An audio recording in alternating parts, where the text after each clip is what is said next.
സംസ്ഥാന ബജറ്റ് മലയോര മേഖലയെ പാടെ അവഗണിച്ചതായി കേരള കോൺഗ്രസ് എം നേതാക്കൾ കുറ്റപ്പെടുത്തി. രണ്ടാം ഭൂപരിഷ്കരണം എന്ന പ്രഖ്യാപനം മുൻ നിലപാടുകളിൽ നിന്നുള്ള പിന്മാറ്റമാണെന്നും ഇത് നിലവിലുള്ള പ്രശ്നങ്ങളെ അനിശ്ചിതത്തിലേക്ക് തള്ളിവിടുമെന്നും വിഷയത്തിൽ ജില്ലയിലെ എംഎൽഎമാർ തങ്ങളുടെ നിലപാട് വ്യക്തമാക്കണമെന്നും നേതാക്കൾ പറഞ്ഞു.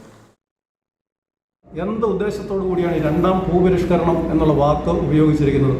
എവിടുന്ന് ഭൂമി അധികമുള്ള ആളുകളുടെ കയ്യിൽ നിന്നും ജന്മിമാരുടെ കയ്യിൽ നിന്നും ഭൂമി വാങ്ങി അത് ഭൂമി പിടിച്ചെടുത്ത് അത് ഭൂമിയില്ലാത്ത കർഷക തൊഴിലാളികൾക്ക് പതിച്ചു കൊടുക്കുന്നതിന് വേണ്ടിയൊക്കെയാണ് ഒന്നാം ഭൂപരിഷ്കരണം ഉണ്ടായത് എന്ന് നമുക്ക് എല്ലാവർക്കും അറിയാം. പക്ഷേ രണ്ടാം ഭൂപരിഷ്കരണം എന്തിനു വേണ്ടിയാണ്, എന്താണ് ഉദ്ദേശിക്കുന്നത് എന്ന് വ്യക്തമാക്കണം. പരിഹരിക്കപ്പെട്ട ഒരു വിഷയത്തെ സംബന്ധിച്ച് അവർ രണ്ടാം ഭൂപരിഷ്കരണം എന്ന് പറഞ്ഞ് അനിശ്ചിതമായി ഈ വിഷയങ്ങൾ നടപ്പിലാക്കാതിരിക്കാനുള്ള നടപടിയുമായി മുമ്പോട്ട് പോകുന്നു. അത് അവരുടെ ഒരു പിന്നോട്ട് പോക്കാണ്. പറഞ്ഞ വാക്കിൽ നിന്നും അവർ പുറകോട്ട് പോകുന്ന ഒരു സാഹചര്യമാണ് ഇക്കാര്യത്തിൽ നമുക്ക് മനസ്സിലാക്കാൻ കഴിയുന്നത്. മുഖ്യമന്ത്രി അവതരിപ്പിച്ച ബജറ്റിൽ ജില്ലയുമായി ബന്ധപ്പെട്ട മുൻ സർക്കാർ അനുവദിച്ച നിരവധി പദ്ധതികൾ അവഗണിക്കപ്പെട്ടതായി കേരള കോൺഗ്രസ് എം ജില്ലാ പ്രസിഡന്റ് ജോസ് പാലത്തിനാൽ വാർത്താസമ്മേളനത്തിൽ ആരോപിച്ചു. ജില്ലയിലെ ഭൂപ്രശ്നങ്ങളുമായി ബന്ധപ്പെട്ട നിർമ്മാണ നിരോധനം പിൻവലിക്കുന്നതിനായി കഴിഞ്ഞ സർക്കാരിന്റെ കാലത്ത് കേരള നിയമസഭ ഐകകണ്ഠമായി നിയമ ഭേദഗതി പാസാക്കിയിരുന്നു. തുടർന്ന് ചട്ടങ്ങൾ രൂപീകരിക്കുന്നതിനുള്ള ചുമതല മന്ത്രിസഭയ്ക്ക് നൽകുകയും നിലവിലുള്ള പട്ടയഭൂമിയിലെ നിർമ്മാണങ്ങൾ സാധൂകരിക്കുന്നതിനും നാമമാത്രമായ പിഴ ഈടാക്കി നിയമാനുസൃതമാക്കുന്നതിനുള്ള നടപടികളും പൂർത്തിയാക്കിയിരുന്നു. ഇതോടൊപ്പം പട്ടയഭൂമികളിൽ പുതിയ നിർമ്മാണ പ്രവർത്തനങ്ങൾ അനുവദിക്കുന്നതിനാവശ്യമായ രണ്ടാം ഘട്ട ചട്ടങ്ങളും രൂപീകരിച്ചു.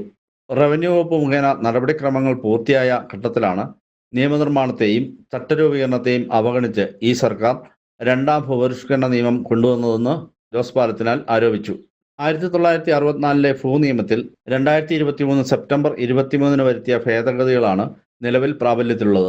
സർക്കാർ മാറിയാൽ 24 മണിക്കൂറിനകം നിലവിലെ മുഴുവൻ വാണിജ്യ നിർമ്മാണ പ്രവർത്തനങ്ങളും നിരുപാധികം ക്രമപ്പെടുത്തി നൽകുന്നതിനും പട്ടയഭൂമിയിൽ എല്ലാ നിർമ്മാണ പ്രവർത്തനങ്ങൾക്കും അനുമതി നൽകുന്നതിനുള്ള ഉത്തരവ് പുറപ്പെടുവിക്കുമെന്നും അന്നത്തെ പ്രതിപക്ഷ നേതാവും നിലവിലെ മുഖ്യമന്ത്രിയുമായ VD സതീശനും ജില്ലയിലെ കോൺഗ്രസ് നേതാക്കന്മാരും ഉറപ്പു നൽകിയിരുന്നു.